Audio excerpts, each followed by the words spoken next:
Okay mga kababayan, Chris Ulo po at welcome back po ulit dito sa ating YouTube channel. Okay, pag-usapan ho natin itong mag-asawang Diskaya. Especially ho itong babaeng ito. Ito hong si Sarah. Basta Sarah talaga. Walang matinong gawain. Usap-usapan ho kasi yung ginawa niyang finger heart. Kasi mga kababayan, ito hong si Sarah Diskaya, pati itong kanyang mister, nung unang-unang usapin issue ho, rito sa mag-asawang ito, especially ho dyan sa usaping flood control project, issue scandal. Di ba, nung una, di pa nga umatin itong mga ito eh. Parang nakikitaan mo sila ng hiya, ilang takot sa isyong ito. Pero habang tumatagal ho, especially ho, tumatagal na ho ang hearing, nakakailang hearing na ho dyan sa Blue Ribbon Committee about ho rito sa isyong flood control issue na scandal na to. Eh parang nagiging, ano na itong mag-asawang ito, parang nagiging hindi na naiilang. Wala lang nararamdamang hiya, takot. Ay, nung nakaraan nga, nakita nyo, merong viral trending na kung saan kumakalamon ho, kumakakain ho itong mag-asawang ito. Doon ho sa loob ng Senado habang nakabreak, grabe, ang lalakas kumain. Partida yan, ang dami pang mga pera niyan, Kung makakain, akala mo hindi ho nakakatikim ho ng masasarap na pagkain. Ganadong-ganado sila kumain doon sa loob ho ng Senate. Na para bang hindi pinag-uusapan yung kanilang kaso na kung saan nagnakaw at yumaman ho sila dahil sa pera ho ng taong bayan. At sabi nitong dalawang ito, meron silang sakit sa puso, diabetic pa raw yung isa. Viral trending din ho si Diskaya na kung saan, itong si Sarah, kung makahigop, makainom ho, makatungga ho ng coke, tuwan-tuwa. Meron dun pa nung nakakuha siya ng coke doon sa waiter, ngiting-ngiti, tuwan-tuwa, tas dumila pa. Akala mo walang mga pera, ano? Para bang hayok na hayok sa pagkain. Ganadong-ganado. Kasi ako, mga kababayan, kung sakali ako nasa kanilang posisyon, usap-usapan na kami yumaman ako dahil sa pera ng taong bayan. Bilyon-bilyon ang pinag-uusapan. Baka hindi ako mapakain doon ng parang normal eh. Hindi ako mapapasubo ng pagkain doon na para bang kampanting-kampante ako sumubo ng pagkain. Hindi ko magagawa. Kasi yung pagkain din na yan, pondo ng Senado. Pag sinabing pondo ng Senado, sana naman galing. O di sa pera ng taong bayan. Buwis, tax ng taong bayan. Matindi itong mag-asawang to, especially itong Sarah Diskaya, makapalang mukha, no? Usap-usapan ho mga kababayan, kasi nung nakaraan itong mag-asawang Diskaya, nagpunta ho ng Department of Justice. Para ho sa mga evaluation o kung ano-ano mga ginagawang evaluation dyan para ho itong dalawang ito, mapunta ho sa maproteksyonan ho, makakuha ho ng benefits ho dyan sa WPP, yung Witness Protection Program. Sabi ko, ulit-ulitin natin sasabihin ito, napakasakit ho nito. Yumaman na ho sa pera ng taong bayan. Pati ba naman pera pa rin ng taong bayan ang magpoprotekta sa kanila? Kasi nga, inuulit ko yung WPP, Witness Protection Program, programa ho ng Department of Justice, na kung saan may pondo rin ho yan, pinondohan ho ng gobyerno yan, meaning, ibig sabihin, pera na naman ng taong bayan ho ang nandiyan dyan. Yumaman na sa pera ng taong bayan, pera pa rin ho ng taong bayan ang magpoprotekta sa kanila. Nakapalang mukha nitong mga ito. Nagpunta ko dyan sa Department of Justice. Silang dalawang mag-asawa. Abay, itong si Sarah Diskaya, pagbabaho ng sasakyan, nag-heart finger ng ganyan. Nakakala mo ba, relax lang siya, chill lang, na parang wala bang pinag-aalala. Ito sa balita, Iligwak dahil sa finger heart.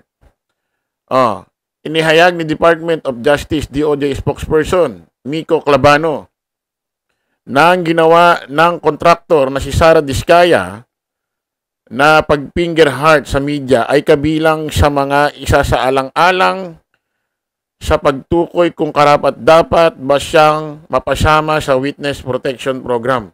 Oh, ayan ha. Kasi ba parang, kasi pagka ilalagay ka sa Witness Protection Program, ibig sabihin niya nanganganib ka, kailangan mo ng protection sa buhay mo. Meron bang nanganganib protection sa program mo, gumaganyan-ganyan ka pa sa harap ng camera?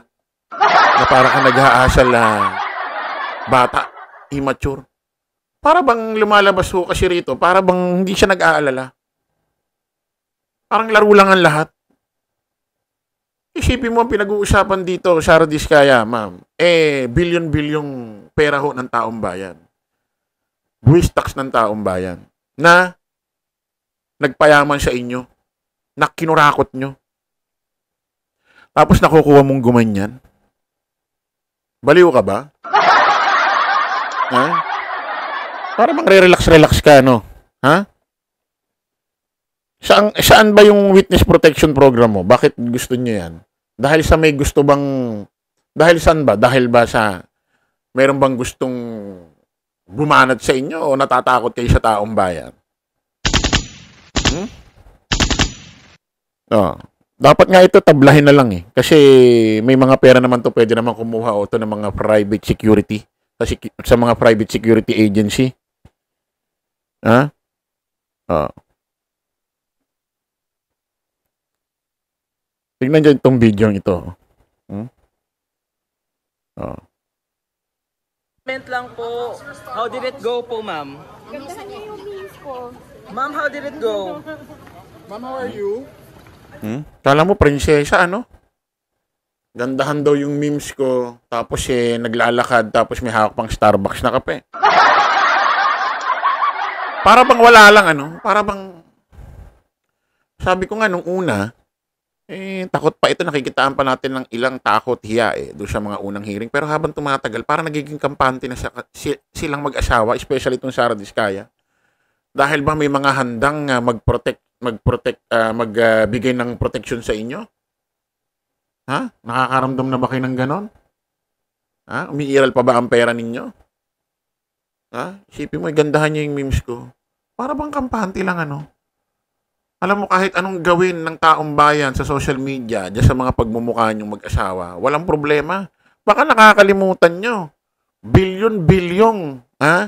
Bilyon-bilyon ng pera ng taong bayan ang nakurap dyan sa mga flood control issue.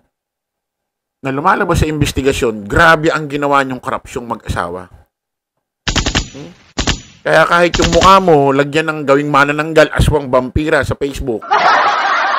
Kahit anong memes pa ang gawin sa'yo, deserve mo. Ha? Di pa, ganong-ganong ka pa. Ha?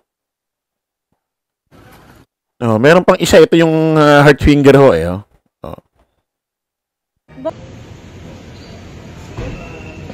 Hi ma'am, good morning. Kumusta po? Okay. Maulan po ba? Sipin mo, nagganon. Para bang nangaasar pa, ano? Para bang gusto niya ipakita sa social media, mainstream media, mga reporter, taong bayan na hulang kami.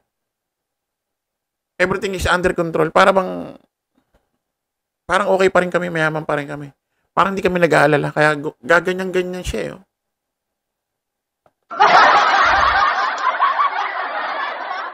Parang wala lang, ano? Maganda nga maligwak ito, tablahin ng Department of Justice Tablahin ito ng Department of Justice. Huwag bigyan ng witness protection program. Mukhang okay naman, di naman delikado Bakit? Magmula naman nung na-issue ito, tingnan, wala naman nangyayaring masama sa kanila. Baka nga mga sasakyan yan, bulletproof pa. Walang karapatan ito, mga kababayan, sa akin talaga. Walang karapatan. kahit yung usaping sinasabi, ibalik daw yung pera ng taong bayan. Hindi, actually, ano lang ng nila Secretary, Boyeng Rimulya at Erwin Tulfo, pero hindi mangyayari yun. Sa sobrang laki ng kinurap niyan, hindi na nila maibabalik. Kaya malabo na mangyari yun. Kaya sa akin talaga dapat hindi na ho mabigyan dapat ng witness protection program yan. Sila bahala kumuha ng security agency. Ha? Kumuha sila ng mga security sa security agency, mga private security na talagang laging magpoprotekta sa kanila sa araw-araw. Total, bilyon-bilyon naman ng nakurap ho nila sa Pilipinas na buwis tax na ho ng taong bayan. O, mapunta ho tayo rito sa ibang balita. Ha? Kasi, naaalala nyo mga kababayan, si Senador Marcoleta, may ginawang pag-i-expose sa kanyang walang kwentang press con. Kesyo may mga anomalya raw sa ganito ganyan, sa Ilocos Norte, mag-asawang Diskaya raw, ganito ganyan. O handa naman daw si Pangulong Bongbong magpa-imbestiga sa ICI, wala raw problema. Ngayon mga kababayan, nagiging big deal ho sa mga DD shit ho itong nangyari sa Ilocos Norte kahapon. Ha? Pinost din ho ito ni Kiko Barsage, yung immature na congressman. Breaking news. Ayan ho. Female engineer and contractor killed in Ilocos Norte. Tako. Pag nagbasa kayo ho ng comment dito sa post ni Kiko Barsaga, ay ano pa ba mababasa nyo? Ha? Ano pa ba mababasa nyo rito? Puro negative. Ha? Para bang gusto ibintang sa administrasyon, para daw mapatahimik. Ha? Kasi nga naman, nag-expose si Chavit Singson na may anomalya di umano ro sa Ilocos Norte. Tapos biglang may ganito. Ha? Na may pinatay na engineer at contractor. Ha? Kita niyo yung mga comment, pakinggan nga natin itong video ito. Itong balitang to. Patay ang isang babaeng project engineer ng isang pribadong construction firm mula sa barangay San Marcelino, Dingras, Ilocos Norte matapos pagbabarilin malapit sa kanilang tahanan sa sitio Nagmarkaan dakong alas 8 Biyernes ng gabi. Ayon kay Dingras Police Chief Major Norman Pentang, pauwi na galing sa kanyang negosyo sa Solsona, Ilocos Norte ang biktima ng abangan ng dalawang di pa nakikilalang salarin at pagbabarilin.